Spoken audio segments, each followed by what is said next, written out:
peu de respect, faut respecter. Quand une lionne arrive à tout gérer, un, deux perdu, mais elle s'est retrouvée. Pas besoin d'un homme qui l'empêche d'avancer. Chers téléspectateurs, maa ngi leen di nuyu di leen dalal ci suñu plateau bi di jeune femme dynamique bu mois d'octobre ku ne mois d'octobre wax octobre rose mu nekk weer bi nga xam ne dañ ciy amale ay sensibilisation ay xamle yu am solo ci feebar bi di cancer bokk ci feebar yi nga xamante ne dafay faat doomu aadama yi ci gën a sonal jigéen yi nag mu nekk cancer du sein wala cancer du col de l'utérus ñu nar a waxtaanee loolu waxtaanee femmes yi seen engagement ci xeex boobule. Pour waxtaan bi nag dama am ñaari invité yu dugal seen loxo bu baax ci lutte contre le cancer ki ci njëkk mooy Adama Thioye Sarr mu nekk infirmière responsable chimiothérapie bu institut Julio Curie bu hôpital Le Dantec Adama nuyu naa la. fay naa la Ousama. ñu lay dalal ci suñu plateau. maa ngi ziar ñëpp di nuyu ñëpp. ci wetam am nañu Koumba Diop mu nekk également ndaw mu nekk jeune femme très dynamique ci lutte contre le cancer bokk ci association cancer du sein Sénégal doon secrétaire général bi nuyu naa la Koumba. fay naa la Ousama. dalal ak jàmm ci plateau jeune femme dynamique. ñu lay remercier ci invitation bi. donc waxtaan bi nii la nar a tëddoo question bi ma leen di njëkk a laaj nag dama koy jagleel Koumba ci moom laay des comme ni ma leen ko waxee mu nekk jeune femme engagée wu ci lutte contre le cancer du sein bokk ci association bi Koumba mën nañu xam lan moo la dugal ci xeex boobu. tout d'abord comme tu ko waxee ndaw la comme toute cause boo nga xamante ne da nga ciy xeex am na forcément lu ma ci dugal donc sama tante moom moo amoon cancer du sein donc elle l'a eu très jeune ma ko doon topp di ko gunge ci traitement bi ba finalement mu intégré association cancer du sein Sénégal man aussi ma fekk si côté donc mu nekk cause bu nga xamante ne ça me tient à cœur parce que bu muy dund feebar bi maa ngi doon gis nu mu koy dundee maa ngi doon gis aussi yeneen femmes yu ko am. Certes, elle avait les moyens, mais à côté, il y avait d'autres femmes qui avaient les moyens de faire. Donc, mën naa ne loolu moo ma gën a poussé ci combat bi may mener. Donc, am na solo da nga gis ku ko doon dund mu nga sóobu ci ànd ak moom ba di xeex loolu. Adama madame Sarr yow infirmière nga mais yaay responsable chimiothérapie foofu ci institut Julio Curie du ma la laaj lu la dugal ci xeex bi mais lu ma lay laaj rek mooy. naka ngay jànkonteel bés bu jot di gis ñi nga xam ne dañuy feebar di ñëw foofu di traité wu. ah Ousama metti na moom parce que cër la ci jigéen boo xam ne dañ ko fonk torop te loolu lay gën a laal ci jigéen boobu ak butit bi njurukaay bi ñaar yëpp sonal leen dañ koy dund âge bu nekk mi ngi fa léegi da ngay su ma ko gisee nii damay nekk ci place boobu. ma xool si c'était moi ou pas wala kenn sama entourage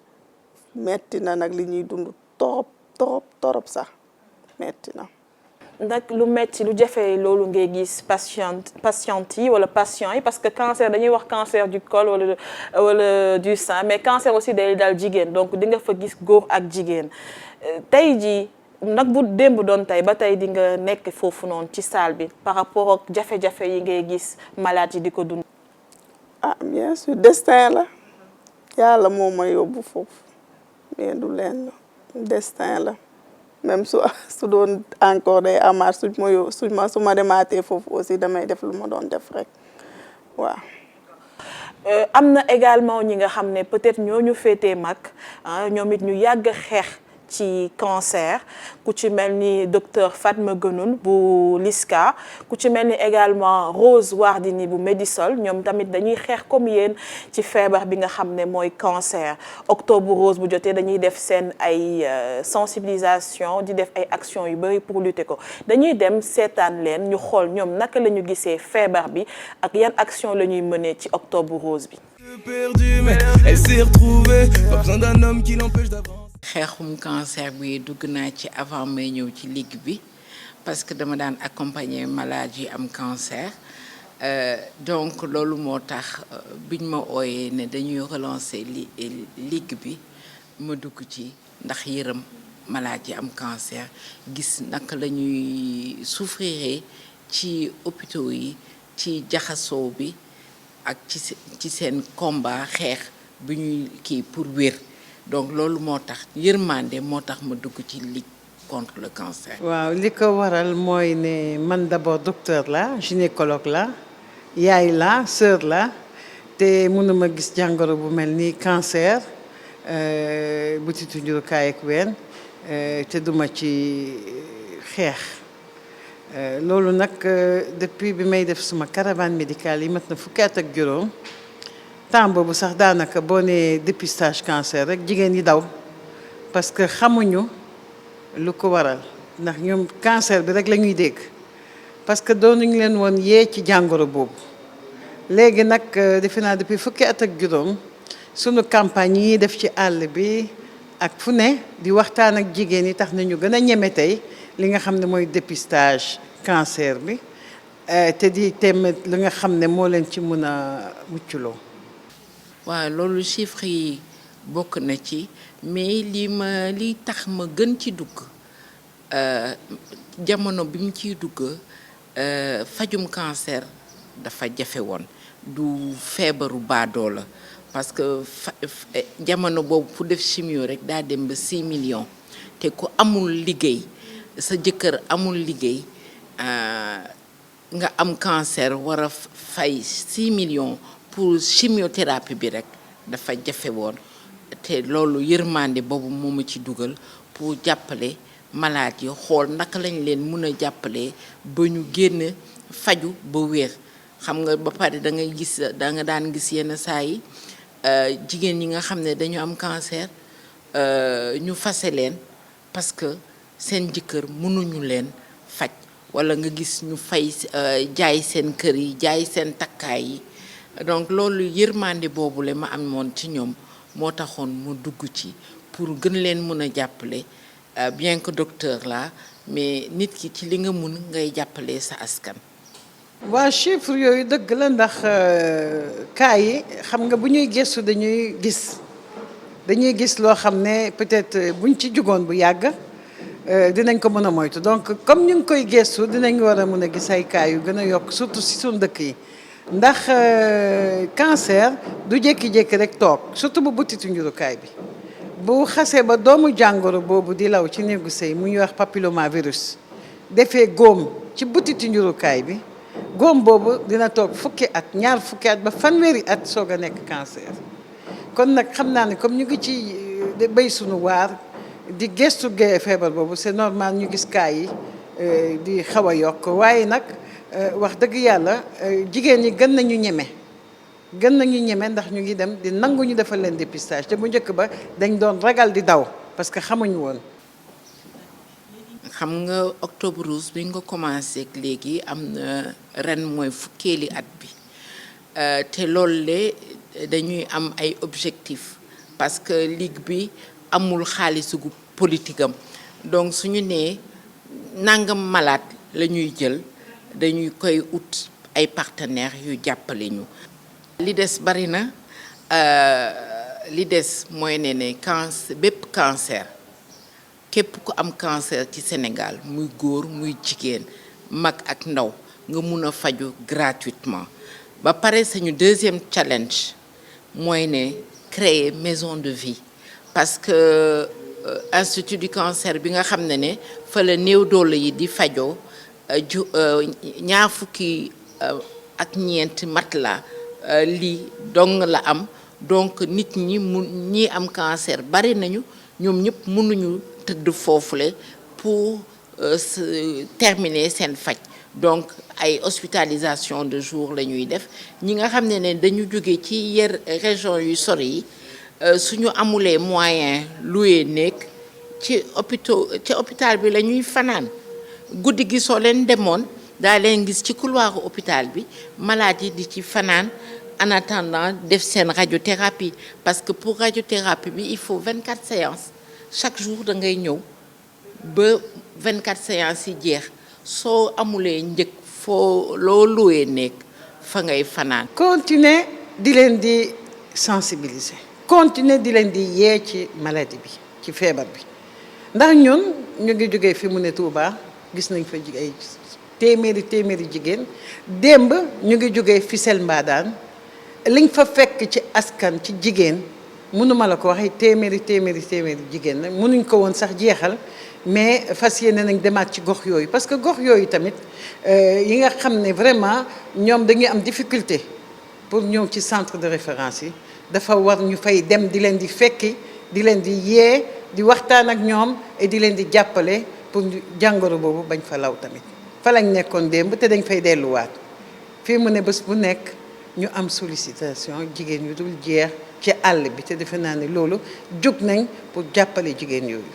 Perdu, mais elle s'est retrouvée, pas besoin d'un homme qui l'empêche d'avancer. am na solo ñoom it ñu nekk des dames très dynamiques pour xeex feebar bi nga xam ne mooy cancer. Kumba damay dellu si ci yow pour ñu def un petit peu état des lieux ci association bi nga nekk secrétaire général bi très engagé donc sur le terrain tey jii boo ñu doon defal état des lieux bi nga xam ne mooy cancer ci yan xayma parce que dañuy dégg chiffres yi dañuy waaru ay 1500 yi ñuy détecté par an dafay xaw a bëri ci déggin nag yéen effectivement seen association bi di ngeen ay nit di ngeen ñëw yu takku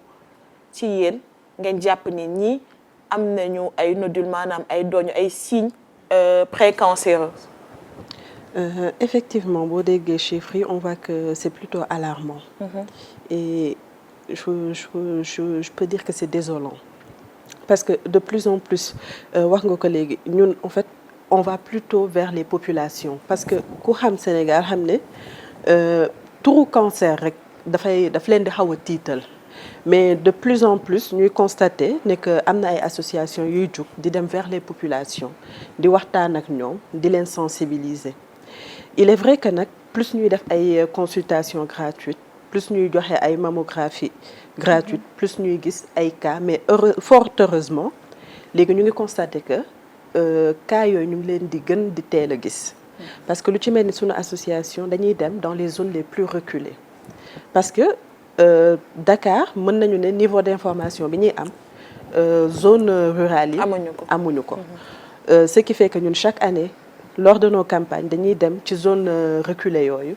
bu ñu demee on fait des consultations gratuites mais les mammographies aussi dañ leen koy jox parce que dañuy am camion mammo boo xamante ne avec les radiologues associés ñoom ñoo ñuy gunge bu ko defee ñu def les mammographies gratuitement léegi kuñ ci gis comme cette année-ci on a eu à faire des biopsies donc il est vrai que da ngay am ay cas mais heureusement dañ leen di mën a détecter à temps parce que ñu ngi gën a di jot la bonne information donc jigéen ñi mën nañu ne ñu ngi gën a farlu il est vrai que nag parfois nga gis cas yu nga xamante ne franchement forcément dafay toucher sa sensibilité parce que di nga gis jigéen ba nga xamante ne xëy na dem na ba gis comme madame Guénoune nu mu ko waxee dem na ba gis feebar bi ci moom finalement dafay mujjee nekk lu ñuy woowee perdu de vue parce que déjà dootul amati du am sax moyens yi nga xamante ne moom lay defee pose de diagnostic. Il paraît que ça représente 30% ci ñi ñuy détecté maanaam téeméer boo jël fanweer bu ñu leen waxee ne da ngeen am cancer après du ñu ñëwaat par manque de moyens. Voilà justement parce que déjà balaa chimio bi di ñëw il faut nga def sa pose de diagnostic. Donc ci biir pose de diagnostic bi am na mammographie am na scanner am na rajo yi ngay def et tout donc nit kooku tey du ñëpp ñoo am moyen wu def loolu donc balaa chimio bi di ñëw loolu yëpp am na donc. da ngay gis femmes yu nga xamante ne elles sont souvent abandonnées à leur propre sort ñii comme ni mu ko waxee seen famille yi abandonné lañ leen seen jëkkër yi fase nañ leen donc ñooñu ñëpp tey lu ci ëpp ñoom ñooy constituer ñi nga xamante ne dañuy ñëw tardivement à l'hôpital donc da ngay constater que de plus en plus les femmes elles viennent plus tôt dépistage précoce bi ak liggéeyu association yi du ñun kase y en a d'autres macha allah ñu ngi def liggéey bu am solo ci loolu mais da ngay gis toujours ne que am na cas yu tardif yooyu. dinañ ñëwaat ci cas yu tardif surtout si zone reculée yi ngeen xam ne yéen ci ngeen miser dem parce que amuñu même niveau d'information. mais aussi amuñu aussi même plateau médical yi am fii ci Dakar. Adama yow mi nekk hôpital Dantec actuellement ak octobre rose bi mën nañu wax ni rush bi bëri na nit ñi ñu ngi ñëw à travers association yu mel ni LISCA wala association sénégalaise cancer du sein ñuy ñëw di saytu seen bopp nag chiffres yi tey jii mën nañu wax c'est bu ko nekkul tamit jege na ko nag bëri na torop ci dégg. chaque jour xam naa ne moom information bi moom jàll na parce que chaque jour nga gis femmes yi ñëw damaa bëgg dépister wu damaa bëgg dépister wu boole ma ak médecin yi damaa bëgg ñu xoola ma sama ween bi ci télé bi laa ko déggee ci rajo bi laa ko déggee information bi moom mi ngi jàll bu baax parce que on reçoit beaucoup plus de patients surtout au mois d'octobre ce mois-là mois d'octobre bi malade li ñuy gën a gis ñoo ëpp te consultation bi li Tata Fatma wax dëgg la patients yu bari ñëw na jigéen ñi jóg nañ de actuellement nii jóg nañu bu baax pour seet su seen yaram. dafa mel ni loolu moo tax chiffres yu bëri parce que nee nañ avant duñu woon jot information ba am na ñoo xam ne faatu nañu seen biir kër xamuñu ni cancer moo leen rey léegi nag le fait que nit yi dem moo tax chiffre bi ñuy am données yi mu xaw a takku noonu. parce que ñi làqatu woon yëpp jóg nañu parce que boo déggee ne boo teelee jóg nga wér dootoo làqatu dañ foo mënti nekk da ngay ñëw mais association yi aussi li ñuy def baax na trop parce que ñu ngi leen di fekk ji ci àll bi te foofu aussi y a beaucoup de cas te ñu ngi leen di indi xam bu ñu leen defalee consultation gratuite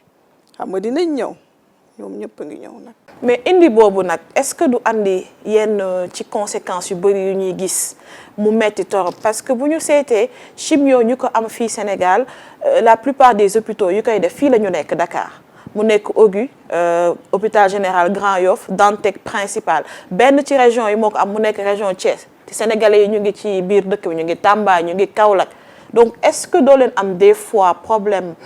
Kumba pour def suivi bi parce que boo leen duggee ci biir dëkk bi après ñooñu ñu war a def des kilomètres pour ñëw biir Dakar continuer bu fekkee dañ leen diagnostiquer des cellules précancéreuses est-ce que du am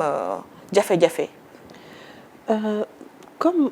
cause bu nekk da ngay rencontrer ay difficultés. du yomb torop mais ba tey je pense que tey. dem def dépistage te doo mën a suivre nit ki amul benn intérêt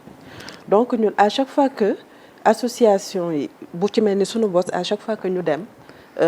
dans ces zones là cas bu ñu mënti am dañ koy répertorier ce qui fait que dañ lay suivre tout le temps ñu ngi nekk di la woo dañ lay suivre dañ lay faciliter say rendez-vous et tout donc je pense que nit yi li ñu daan ragal mooy ñàkk taxawu boobu mais du moment que tey ñu ngi am taxawu boobu dafay gën a yomb ci ñoom pour ñu jug. donc yéen da ngeen di peut-être gérer seen ay hébergement association yi wala. bu jëlee seen bos.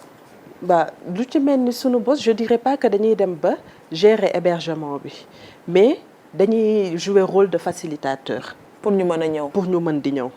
dañuy jouer rôle de facilitateur parce que faut dire que aussi ñun on roule sur fonds propres. donc peut-être ay quelques sponsors ñoo ñuy jàppale et tout mais du yomb mais on fait de notre mieux donc du ñu dem ba jusqu'à l'hébergement mais dañuy jouer un rôle de facilitateur. parce que nit ki bu demee ba ñëw ñu ci bari bu ñuy ñëw dafay fekk boobu dañuy am mbokk fii. boo amul mbokk nag il est vrai que c'est plus compliqué. su boobaa ñun à notre niveau dinañu xool comment s'organiser pour que patient boobu mën a jël. di mën di ñëw traité wu comme il faut. d'accord Adama yow ba yaa ngi sur le terrain malade yi dañuy ñëw ci ce service pour chimiothérapie bi comme ni ma ko waxee ñuy jógee ci biir réew mi di ñëw parce que amuñu ay hôpitaux yu nekk foofu yu leen jege yuñ ko mën ci def bu ñu ñëwee naka lay demee est-ce que du jafe torop pour ñoom wala ñu gis ni seen situation bi metti na amuñu fu ñu dal surtout accompagnant yi loolu di am ay conséquences ci suivi médical bi wala traitement bi. des fois dinañ ci jànkonteel yu bari mais lu ci ëpp nag comme tata li mu wax tata Fatma da nga leen di gis ñuy ñëw la veille ci seen horaire yi daf leen di jaral ñu ñëw fanaan ci hôpital bi ci suufu garab yi wala ci couloir bi ba ci matin bi pour ñu mën def seen traitement ñi ci am seen mbokk aussi dinañ leen héberger quelque temps am na ci ñoo xam ne aussi dinañ am tuuti moyen dinañ louer benn néeg ñu nekk ci ba ñuy pare seen 6 mois de traitement. waaw 6 mois. waaw donc traitement bi 6 mois lay jël. waaw premier bi moom 6 mois yi moom parce que boo defee sa 4 chimio da ngay demaat sa évaluation su fekkee dañuy dolli da ngay dolliwaat ba 6 soo paree 6 yi nag si la ñuy jox xool ndax da ngay eggali si opération bi wala si radiothérapie bi waaye 6 mois yi moom yu njëkk yi moom day ferme moom waaw dinañ ci góorgóorlu moom parce que dañuy bëgg wér torop dinañ seet ba seen mbokk buñ ko gis dinañ fa dem même buñ leen di lalal sax basang ci waañ ba sax danañ fa toog waaw. loolu yëpp ngir bëgg wér loolu moom gis naa ko am ñoo xam ne suufu escalier yi sax am na patient boo xam ne foofu la daan wax ne fa lañ koy teg te dafay tëdd muñ loo ko yàlla wut mer gàddam toog dina lekk dina naan moom xam nga Sénégal rek dinañ la teeru moom nañ la jox nga lekk nañ la jox nga naan nañ la jox nga sol waaw léegi liggéey bi moom dina leen jàppale si faj bi. ligue bi daf leen di jàppale lu bëri même salle bi sax dañ ko defar ba dafay am convivialité ñoom seen biir ñuy waxtaan defal nañ leen fa commodité yi nga xamante ne le minimum qu'il faut. salle ba moom fi ñu toll nii macha allah defal nañ leen ay pliant ku bëgg tëdd ku bëgg lem pliant bi nga lem ko soo bëggee chaise nga toog ci chaise soo bëggee tëdd si lal nga tëdd si lal seen ay écran plat mi ngi fa seen climatiseur yaa ngi fa. fi ngay def 6 mois au moins fi nga xam ne da nga fay yàgg pour faju. jour boo ñëwee nga toog calmement xam nga nekk si jàmm daal nekk à l'aise dara du la sonal sedd boo bëggee tëdd boo bëggee sangu boo bëggee toog soo bëggee naan ñu may la nga naan. am na solo donc association yi dañuy jouer rôle bu am solo ci xeex cancer bi Coumba Diop yéen dañuy faral nag ñi dañu foog ni octobre rek la ñuy jóg pour di xeex cancer est-ce que mën nga ñu wax un petit peu seen biir association naka ngeen di defee chaque jour parce que am na ku ma ne moom chaque jour octobre rose toute l'année est rose yéen seen vie associative foofu naka ngeen di def pour tous les jours à part octobre pour xeex feebar bi. Et c'est vrai que toute l'année est rose pour nous parce que faut savoir que octobre rose dafa nekk mois bi nga xamante ne ci la ñuy gën a mën a am possibilité fësal li ñuy def ci la ñuy gën a mën a am possibilité ci la ñuy gën a mën a am accès à la communication donc ñun tout au long de l'année dañuy def nos activités parce que Adama mi mën nañu seede le soutien psychosocial il compte énormément ci traitement feebar bi ce qui fait que dañuy am sunu ay journée yu nga xamante ne loolu lañ koy déjeel lu ci mel ni Institut Curie dañ fay dem on reçoit les malades on les conseille parce que li nekk sunu sunu association bi mooy nekk dafa nekk nit yi nga xamante ne dañu dund feebar bi ñoom ñoo ko créé donc ak seen ay proches voilà ak seen i proches donc tey ñi nga xamante ne ñoom ñoo dund feebar bi foog naa ñoom ñoo gën a mën apte si jàppale ki nga xamante ne moom moo nekk di ko dund donc liñ ciy def bëri na dañuy def ay sensibilisation tout au long de l'année sensibilisation moom duñ ci jóg parce que comme je dis toujours cancer première chose bi nga ci mën a def mooy sensibiliser. Tout à fait. loolu nga ci njëkk a mën a def donc tout au long de l'année dañuy def ay sensibilisation dañuy waxtaan ak malades yi dañ leen di jox ay conseils sur leur vie de tous les jours nu ñu war a mën a comportement bu ñu war a mën a am face à la maladie si aussi seen sur le plan alimentaire nu ñu war a mën a dundee mais aussi xamal leen ne que feebar bi metti na gaa mais du fatalité donc dañuy dindi seen xel ne que cancer ak cancer taxul vraiment dee topp ci donc dafa nekk ay nit yu nga xamante ne dañu dund cancer pare ci continuer di dund seen dund donc bëri na si ña nga xamante ne ñii dindiwuñu seen ween xeex nañu feebar bi ba génn ci ba continuer seen vie de famille di am seen doom et tout donc dafa mel ni comme si mosuñu ko woon dund tey bu ñu taxawee ñu nga xamante ne ci association bi la ñu bokk sax di dund chimiothérapie bu ñu la nee dama am cancer damay def chimio ñu ci bëri duñ ko gëm parce que dem nañu ba tey dindi nañu tey fatalité bi nekk ci feebar bi parce que est-ce que sensibilisation bi surtout suivi psychosocial boobu da ngeen ko élargir ci entourage bi parce que tamit di nga feebar mais entourage dina la yokku feebar su xamulee feebar bi ni mën nañ ko faj que du fatalité parce que am na ay cas jigéen yu bëri seen ménage yàqu nañ ci am na ñoo xam ne beddi nañ leen abandonné nañ parce que dañoo am feebar tout à fait parce que le plus souvent bu ñuy dem parce que ñun sunu kii yooyu ñu ngi koy def sunu journée de soutien yooyu ñu ngi koy def chaque dernier jeudi du mois donc dañuy dem avec un petit déj et tout un petit déjeuner équilibré. Et des brochures pour jàngal malade yi non seulement malade yi mais accompagnant yi donc du pour kase ñi feebar mais aussi pour ñi nga xamante ne feebaraguñu. donc le plus souvent bu ñu demee lu ci ëpp dañuy fekk malade bi nekk salle de chimio donc lu ñuy def accompagnant bi moom mooy ñëw à la place du malade donc ci biir waxtaan bi moom dinañ ko xamal déjà comportement bu mu war a am face à la maladie. ak ki nga xamante ne dafa feebar. donc li ñuy njëkk a dugal seen bopp mooy nekk cancer nekkul feebar buy wàlle parce que dañ ko gisati ko ñoo xamante ne dañ leen di ne da ngeen am cancer nga gis ñii ñu beral leen seen pot ñu leen di daw ber seen kuddu ber fi ñuy tëdd dootuñu amati sax vie sociale donc tey yaakaar naa ne ki nga xamante ne dafa feebar ki ko war a mën a njëkk a jàppale mooy ki ko jege waru ko daw donc travail boobu ñuy def du kase ci malade yi mais aussi ci accompagnant bi parce que bu ñuy sensibiliser accompagnant bi ñu ngi sensibiliser toute une famille derrière ñoom aussi wax nañu mën a comprendre ne que tey feebar bi du feebar boo xamante ne dafa jomm kenn mais am na comportement boo war a mën a adopter face à cela donc ñoom sax ñu mën a jóg teel a xool seen bopp parce que kenn xamul cancer dafa nekk maladie bu pernicieuse mën na nekk ci yow di nelaw te doo ko xam dafa sournoise donc ñoom ñëpp dañ leen di sensibiliser l'accompagnant le malade parfois sax nga gis koo xamante ne feebaru du accompagnant mais day ñëw assister. am na solo Adama Sombi depuis le premier Adama Sombi laa koy woowee parce que dama ko tàmb depuis le 1er octobre mu am benn soulagement bu am tuuti ci par rapport yéen ñi nga xam ne yéen a nekk professionnel de la santé mais aussi association yi maanaam la gratuité de la chimiothérapie ci cancer yi nga xam ne ñoo gën a sonal jigéen muy cancer du col ak cancer du sein loolu naka nga ko dundee en tant que professionnel de la santé. C'est un grand ouf de soulagement pour personnel soignant, les associations, le patient, l'entourage, la famille et pour tout le monde. yaa moom kay li ñuy gën a ñaan kay mooy pour xeetu cancer yëpp nekk gratuit ndax palaat yi léegi depuis le 1er ba ma xëysee ba ñëw ba ñu dem pharmacie ba ñëw tey de moom dama tey moom neex na di moom marché neex na ma ne lan moo neex ci marché ma mel ni ko xamul lu neex ci marché ba tey de moom da ngay ñëw di génne xaalis ñu ne la dencal. ndeysaan lu xew.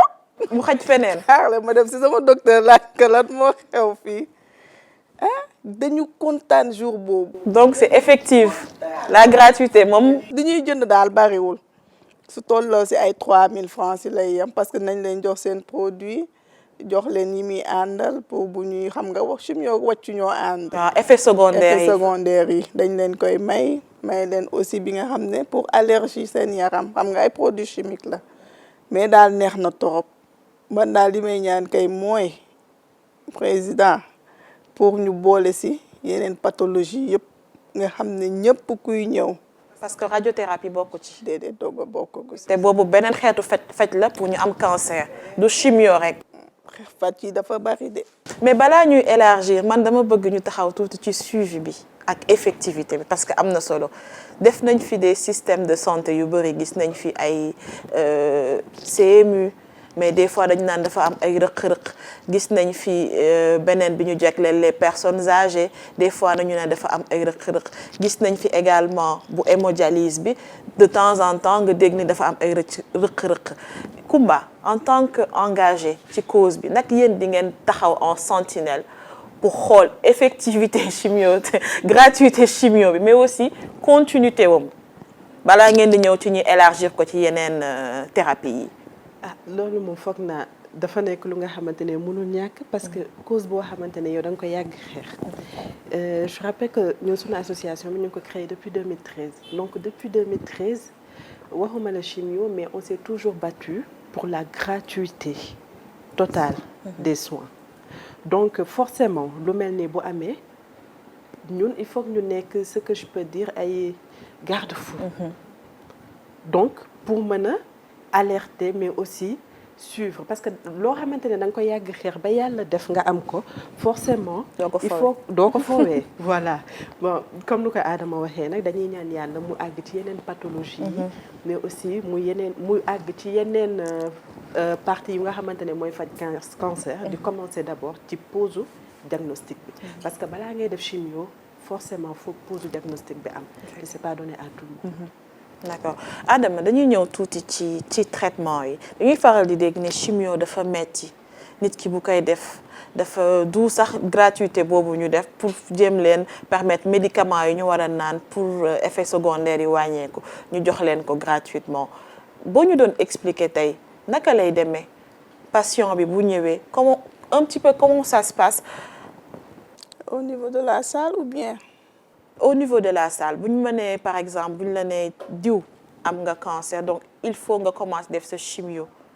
naka ngay dundee loolu chaque jour patient bi naka lay def ba yegg ci yow. patient bi déjà bala muy egg si man dina fekk mu jóge si médecin bi koy bindal protocole bi dina ko briefer ci maladie bi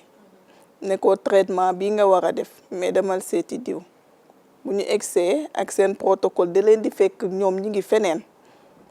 bu ñuy laajte sama tur bi sax dañuy jaxasoo ana Adama ba ñun nit ñëw ne ko fii la jàddal fii bu ñu jàddee ba egsi da nga koy gis ci seen kanam dalee leer di kii jooy na ba desetul àddinaam foog na ne actuellement ni docteur bi nee na ko dama ci Adama moo la war a faj foog na ne bu may gis mooy wér na danga leen di gis ñu ragal jaxasoo ba maara day taal parce que ci couloir yi ak kii dañuy dégg chimio bi da ngay def nii da ngay sonn da ngay ñàkk sa karaw da ngay wàcc bu sonn affaire yooyu boo ñëwee ne il faut que malade boobu da nga koy dalal da nga koy jéem a dalal soo jëlee ay këyitam ba pare da ngay toog nga ne ko yaay ça va yaa ngi ci jàmm ba dal nga ne man kay docteur bi moom nee na ma tànk ñëwuma ci yow ba gis la rek du ma wéragum ma ne ko accord di nga wér ak jàmm ak salaam nga reetaan féex na nga teg ay këyitam ba nga xam ne kii dal na nga woo ko recevoir ko nga expliquer ko traitement bi ak li koy xaar moom lenn la xam nga ku nekk ak yaramam ak ni ngay accepter kenn bokkul ak moroomam yaram mën nga kii nga jofal ko chimio fii ba 3 weer si lay commencer am ay yenn réaction yi am na koo xam ne moom mën nga ko commencer tey 4 heures de temps après nga gis ay réaction am na ñoo xam ne nga defal leen tey d'ici 3 jours la ñuy doog a am ay réaction bi maanaam effet secondaire chimiothérapie bi il y a les vomissements il y a la diarrhée des fois il y a la constipation l'alopécie mooy karaw bi nga xam ne dafay wadd ruus ba jeex tàkk am ñoo xam ne de seen peau day changer tu vois ba si ongle yi dafay changer seen morphologie changer tu vois tout ça dañ koy xaar mais mën nga leen koy expliquer nga xam ne du leen jàpp bu leen ñëwee di nga xam ne yow waxtaan nga ak moom xam na li koy xaar dina ko accepter mun nga ne ko lii moo la war a wéral da nga koy accepter mu dugg sa yaram faj la. donc réaction yooyu c'est bon signe. oui mais il y a des calmants aussi après ces réactions là mën nga ko jox ay médicaments mu calmer wu mu nekkaat à l'aise am na ñoo xam ne dañuy chimio ba pare dem liggéeyi du leen yàqal seen activité tu vois y a tout. Kumba yaa ngi doon wax léegi sànq ñu élargir ko pour yeneen pathologie yi mais nee nañu yeneen ñi am nañu wàññeeku bu toll ci 60% concernant yeneen traitement yi est-ce que loolu doy na. dina amee wàññeeku on ne peut que s'en estimer heureux mais je pense que mbirum santé du kase cancer mais luñ ci def du doy parce que dafa nekk la nga xamante ne c'est la base c'est le minimum bu nga xamante ne population war na ko mën a am donc pour man du lu normal muy tumuranke ci réew donc baax na mais doyul baax na mais doyul bu ñu amee leneen jël aussi d'accord ñu ngi doon wax tamit vaccin. vaccin boobu yéen association yi naka ngeen ko gisee ak est-ce que yéen a ngi ciy wax parce que temps yi moom gratuité bi moo nekk à l'ordre du jour c'est vrai que gratuité baax na dina la permettre nga faju mais fàggandiku la ñuy wax moo gën faju. comme on dit toujours fagaru moo gën faju donc vaccin yi foog naa même bu fekkente ne que dafay aar à 75%. dafa am pourcentage voilà même bu dee dafay aar ci benn pourcentage bi yaakaar naa ne c'est toujours bien. parce que moo gën ñàkk ko. parce que tey gis nañu cancer du col bi nu muy def ravage yi sang bi di def bu ko raw la col bi di def. donc bon. c'est vrai parce que tey yaakaar naa ne tey li nga xamante ne tey yaay moom jotul am occasion def ko pour mu aar ko ci feebar bu mel noonu war na mën a may doomam opportunité bu mu ko defee. parce que yaakaar naa ne tamit lu doy ni nguur du ñu jël la nga xamante ne dafay lor tey seen askan ñu di ko dugal ci réew mi introduire ba di ci def gratuité. donc je pense que war nañu mën a dépasser yenn yi jéem di aar sunu njaboot yi la nga xamante ne tey yow amoo opportunité def ko pour mu aar la contre lenn lii sa doom bi nga xamante ne tollagul yow fi nga toll. may ko chance boobu. surtout que boo ko amee tey faju bi mën na cher parce que quoi qu'on puisse dire avant gratuité yooyu yëpp dafa nekk feebar bi nga xamante ne ça demande dafa laaj moyen même buñ la joxee gratuité di nga paas ñëw di ngeen dem ak ñëw parce que chimio bi nee nañ ñaata 24 séances ngeen wax. non radiothérapie bi. radiothérapie bi. 6 séances de chimiothérapie. waaw loolu ay aller-retour la donc lu nga xam ne mën nga ko éviter dès le début nga éviter ko vaccin bi Adama yéen naka ngeen ko gisee. man de li ma ci gis lu baax la ndax buñ la nee lii mën na la aar sa doom mën na aar sa doom ci âge bi ba li am léegi du ko am parce que cancer du col bi li muy def baaxul de. parce que ravage cancer du col est-ce que c'est pas du xam nga bu fekkee bu sang bi mën nga def autopalpation ak mammographie mais bële à part frottis bi je pense c'est frottis non mënoo am benn pré-diagnostic par exemple bii mën nga palper nga ne man de daj naa donj mais bële yow mënoo ko. dafa saay mën na toog ba benn âge boo xam ne yow gisoo say règle mu ngay saigner tu vois mën nga am amaigrissement di am ay vertige ay nausées mais ni kuy jafte daal tu vois ci yenn âge yi yooyu ay signe la aussi. boobu mooy cancer du col bi waaw yooyu ay signe la tu vois. est-ce que am na âge bu mu gën a yeb. am na âge bu mu gën a yeb. ban âge la ban tranche.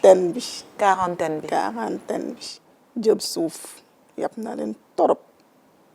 quarantaine bi jëm suuf moom. boobu yaa ngi ci diggu doole dafa agressif de. vaccin bi daal li ma ci xam mooy. âge bi ñu wax xale yi ñu vacciner ngir yàlla ñu suturaal leen vacciner seen doom yi parce que xanaa du ñu jël lu bon indi ko ci dëkk pour gaañ ay nit vraiment moom. xel xalaatu ko. d'accord bële autopalpation mën nga ko def mais am na génération boo xam ne amuñu chance def vaccin ñooñu tey jii yan conseil nga leen di jox pour ñuy seetlu seen bopp buñ ko gisee. war a mën a dem def frottis wala def outil diagnostic pour cancer du col bi. nit day dépisté wu waaw dépistage bi rek moo ko siy génne. boo gisee lenn loo xam ne sa yaram bi daaw ko def wala ngay sentir yenn feebar yu ndawaan ak yooyu gaawal nga dem wuti ji nga seeti docteur mu seet sa yaram nga def bilan général ci teel nga saytu sa bopp nit day seet boppam waaw surtout jigéen. nit day seet boppam waaw yaa ngi gis fii benn picc yow chaque 2 mois picc bi génn demaat chaque 2 mois picc bi demaat génnaat jógal dem xool la ndax parce que bu ñu bàyyeeti dara naan lii du dara day dem ak a ñëw yooyu moom ku yabu di si jóg waaw. Kumba yow da nga sa tante moo amoon feebar bi nga nekk ndaw nga gis ko ba faf suuba ci xeex bi nag des fois di ngeen dem ci école yi parce que bu ñu nee vaccin wax ndaw bu ñu nee aussi ëllëg ndaw moo ko yor te feebar bi mën na fëgg buntu yu ne nag di ngeen seen sensibilisation yéen a ngi ciy boole xale yi di dem ci école yi di leen jàngal ñoom it ñuy am seetlu. Effectivement ñun on considère que en tant que femme on considère que tey xale mooy nekk magu suba donc xale boo ko teelee éduquer ci santeem yaa ngi koy dimbali. dañ koy def nañ ko fu mel ni Mariama Ba dans d'autres instituts privés lu ci mel ni lycée Kennedy. mais foofu ay jigéen rek ñoo fa nekk. ay jigéen en fait parce que ñun on fait plus dans le cancer du sein et les cancers féminins. donc mais góor itam ci xeex bi lañu bokk parce que quoi qu'on dise tamit góor ñi même bu dee 1,2% de la population cancer du sein daf leen di laal. mais tey comme on dit toujours jigéen ku defar jigéen defar nga société. parce que jigéen tey mooy société jigéen mooy kër donc ku dimbali jigéen ku defar jigéen defar nga société. donc même ci institut privé yooyu ñuy dem on trouve aussi des hommes on trouve de jeunes garçons yu nga xamante ne on fait des conférences avec eux. donc ñoom ils viennent vers nous ils posent des questions parce que xam nañu ne tamit lu mel ni cancer du col li koy joxe ci góor lay jógee. ñëw ci jigéen. donc forcément góor boobu tamit foog nga éduquer ko. foog nga éduquer ko parce que moom foog mu comprendre ne que la nga xamante ne moom mooy lor tey jigéenam boobu ci moom lay jóge. donc ñooñu ñëpp kenn mënu leen bàyyi. tey boo ñëwee par exemple au sein de notre association tu verras que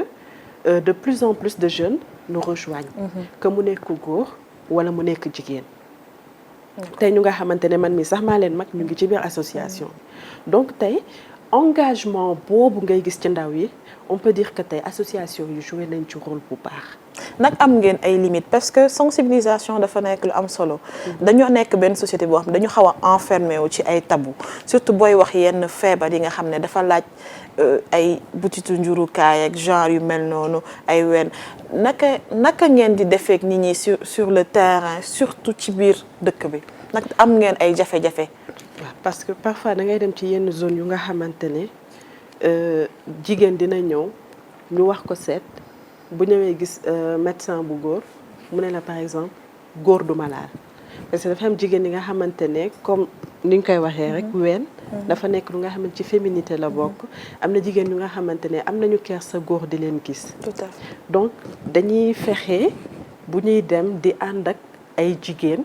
même bu fekkee ne lépp du doon ay jigéen dañuy am ay jigéen am ay góor.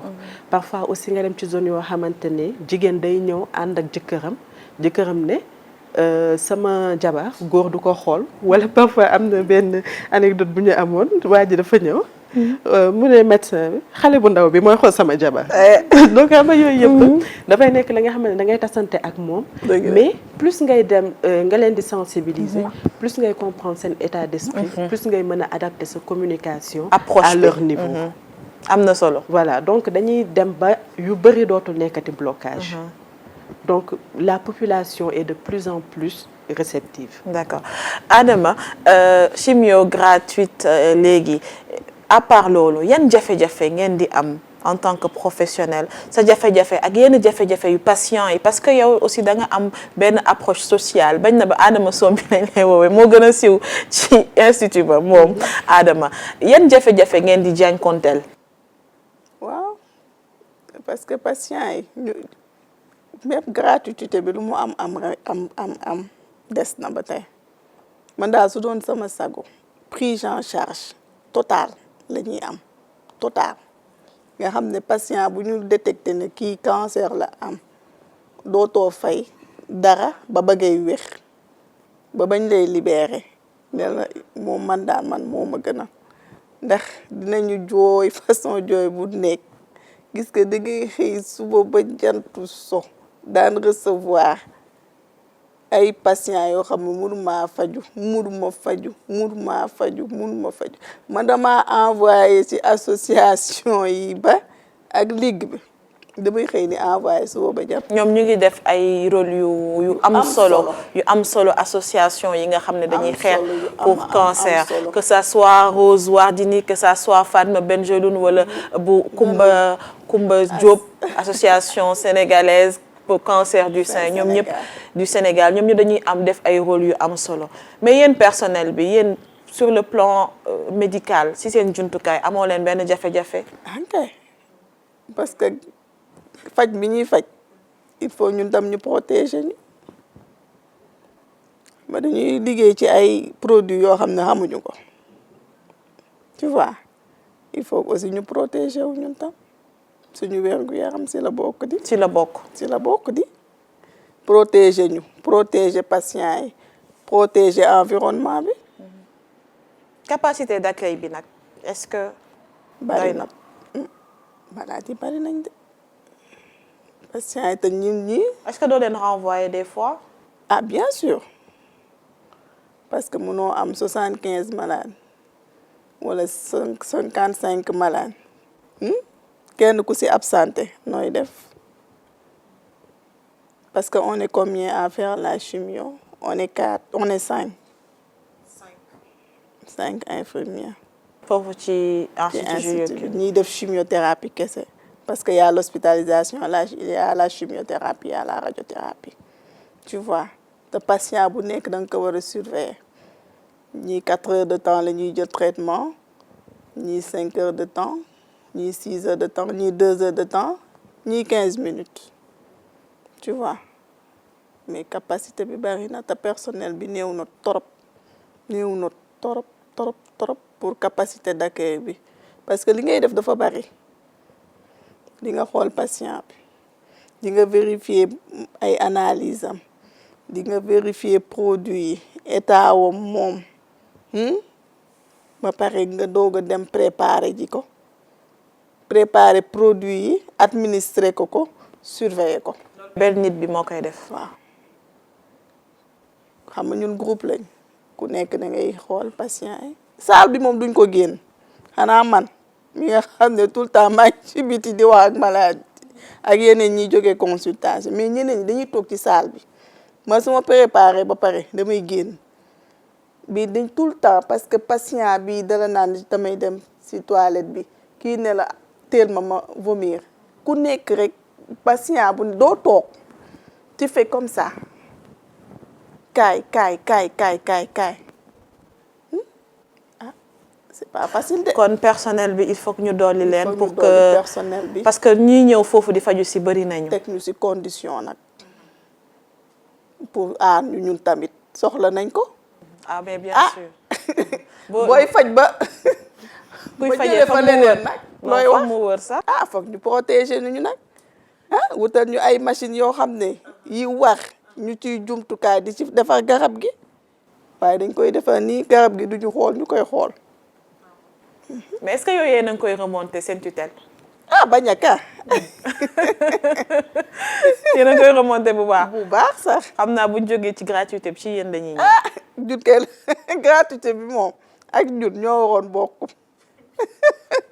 même kii bi la waroon nekk même mouvement. même mouvement. d'accord ba tey association yi des fois dañuy former yenn ñi ci spécialisation parce que waa LISCA dañ koy def est-ce que yéen ci corps médical bi aussi yéen a ngi ciy veiller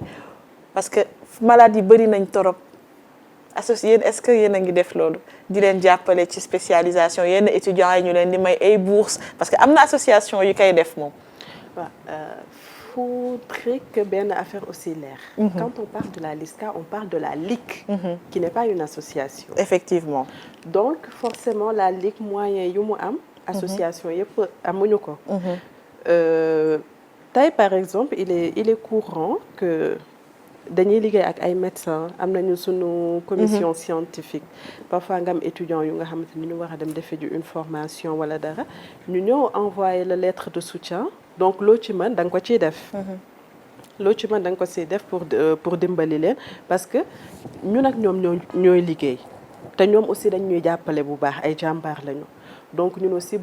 si on a la possibilité on leur renvoie l'ascenseur. D'accord. mais il faut mu leer ne que ligue bi moyen yi mu am ñun ñi amuñu ko d'autant plus que on roule sur fonds propres. D'accord. Déjà, vous faites quelque chose de grandiose sur la sensibilisation. Franchement, on vous tire le chapeau. Adama, dañ lay bàyyi nga joxe ay cadeau ci conseil ak sensibilisation en tant qu'infirmière. Je rappelle une fois, yow yaa ngi nekk responsable chimiothérapie foofu ci institut Jules Curie bu hôpital Dantec. Tey ñu ñuy seetaan mu nekk góor mu nekk jigéen mu nekk ndaw yan conseil nga leen di jox ci feebar bi muy cancer yan tegtal bu njëkk bi mooy bi nga xam ne moo ñu gën a sonal ci laaj que ne cancer du wàlle boobu moom mooy première des choses parce que patient bi bu ñëwee accompagnant bi dala naa ma gis la lim lay njëkk laaj bu ne la waa man sama feebaru malade bi baa du wàlle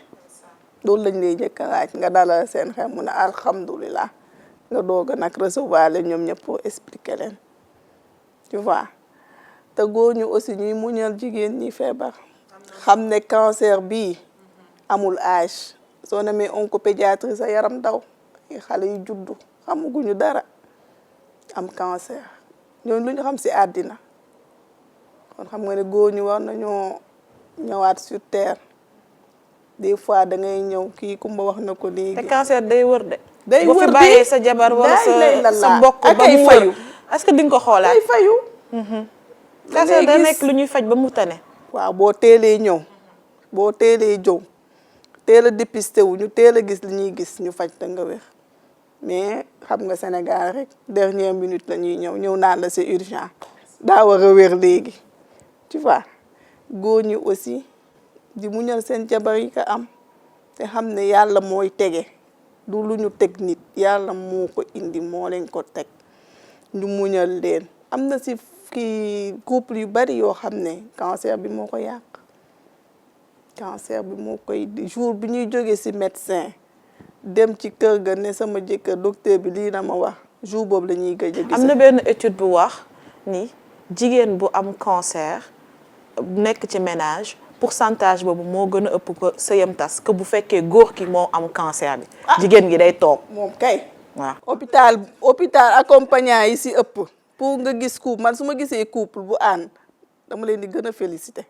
su ma gisee góor bu ànd ak jabar indi ko chimio damay féliciter ko góor ki à chaque fois parce que c'est rare bu ñu feebaree ñu ne ko dama ci say waajur ñu faj la yaay ja ngay gis muy kot-koti ànd ak moom wala sëram wala papaam am ñoo xam ne seen papam moo leen di indi mag. sa jëkkër bàyyi la nga dellu ci say dañ la naan carrément dellul ci say waa kër ñu faj la parce que aw ma lu ma la fajee mënuma la topp di la faj di ñaaxaat suñu mbokku jigéen ñi sama ñoom yaay ak samay tantam sœur ak ñëpp ñu dépisté wu dépistage tout ñu faj la nga wér waaw tey ñuy fagaru di lekk lu baax vivre sainement daal bañ am benn yoo xam ne c'est pas naturel ñu naturel daal ñu naturel ci lekkin bi ci yëpp daal qu'on soit naturel lekk gu baax xool suñu régime bu baax daal alimentation bu réglé loolu buñ ko defee dina baax. Kumba lan ban message ngay lancé ñu ñuy seetaan. Je crois que je vais commencer fi Adama commencer parce que question boobu dafay ñëw tout le temps parce que lu ci ëpp looy gis ñuy beddi nit yi ñu bari dañu foog ne cancer dafay wàlle du wàlle ba pare dafa nekk feebar bu nga xamante ne traité à temps maanaam boo ko teelee faj nit ki day wér continuer di doxaat ay soxlaam te am na fi feebar yu gën a graaw cancer man je me dis que tur bi moo rëy mais feebar boo xamante ne da nga koy faj mu wér te fu mu nekk ne science avancé bu nga xamante ne feebar bu rëy amatul donc feebar boo faj mu wér te nu nga ko waxee sànq tey sa jabar feebar wala ku la jege feebar nga beddi ko abandonné ko ba suba mu wér kooku di nga xoolaat di nga dootoo xamante noo koy xoolee donc tey yow góor bi nga xamante ne tey boo feebaree sa jabar dem ñu ne dafa wor yow yaakaar naa ne sa jabar bu feebaree war nga ko mën a taxaw te macha allah am na góor ñi nga xamante ne ñu ngi taxawu seen jabar yi comme il faut dañ leen di encourager parce que nit loolu rek la mënal moroomam. am na solo te cancer tamit Adama nu mu ko waxee amul âge. amul sexe amul dara cancer ween bi ñuy wax tey day dal góor. day dal góor te bu dul cancer butitu jurukaay bi du cancer ween bi bëri na cancer yu nga xamante ne day dal góor. te su boobaa sa jigéen mooy toog sa wet. d'accord donc nañuy jàppale ñi nga xamante ne ñooy feebar te aussi ñun jigéen ñi ñuy dimbali suñu bopp soyons plus naturels ci lekkin bi ci sunu façon de vivre. ñu bu ñu kenn gën a bëgg sunu bopp. nañu farlu ci sunu bopp di teel a dépisté wu yëpp hôpital jarul ragal comme je dis toujours lu ñuy faagaagal nekku fa lu ñuy dimbali rek moo fa nekk. am na solo donc le maître mot mooy teel a jóg teel a dépisté wu di seetlu sa bopp di def ay bilan annuel même bu fekkee benn yoon ci at bi ñun jigéen ñi ñu koy def wala képp ki nga xam ne doomu aadama nag comme nuñ ko waxee cancer du col wala cancer du sein moo gën a yeb jigéen mais am na yeneen xeetu cancer yu nga xam ne ku ne lay dal te nit bu feebaree je pense que nga koy daw dafay yokk lu koy metti loolu ci entourage bi la message bi ñuy lancé la dañ ci bàyyi xel cancer du wàlle te dañ koy faj mën nañ ko faj ba mu wër ci kaw nga teel a jóg donc lii lañ leen andiloon tey ci seen numéro bu jeune femme dynamique fii ci ITV di leen remercier te di leen jox dig daje weer bi di ñëw ci beneen numéro jërë ngeen jëf.